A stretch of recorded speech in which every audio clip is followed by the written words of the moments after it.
રાજકોટની એક એવી જગ્યા કે જ્યાં ડોગ્સ મીટઅપ કરે છે.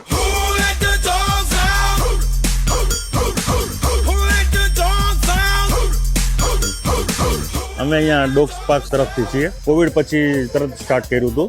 મોટિવ એ છે કે આપણે ઘરે જે ડોગ્સ હોય છે એને સોશિયલાઇઝ કરવા, બધા એકબીજા સાથે ફ્રેન્ડલી તરીકે બધા રમે છે, એની એનર્જી છે એ બધી અહીંયા એક્સપોઝ કરે છે. અમે ગવર્મેન્ટ સાથે રિક્વેસ્ટ કરીને આ પાર્ક એક એલોટ કરાવ્યું છે. અહીંયા આવતા શરૂઆતમાં ત્યારે બહુ જ ઓછા માણસો આવતા. જેટલા અને ડોગ છે એ બધા માટે બહુ સારું છે કે આવું કરવું જ જોઈએ. જેમ માણસને એન્જોય કરવાની જરૂર પડે છે દર સન્ડેના, એમ તમારા ડોગને પણ જરૂર પડે છે. દર સન્ડેના 5 થી 8 સુધી વચ્ચે અમે અહીંયા બધા હોય જ છીએ, એટલે એકબીજાને મળે, કંઈક ને કંઈક ડોગ્સ માટે પ્રોગ્રામ કરતા રહી, જેમ કે સ્વિમિંગ પુલ છે, ગાર્ડનમાં લઈ જવા, એટલે એના લીધે સોશિયલાઇઝ થાય બધા. બસ એ જ હેતુથી.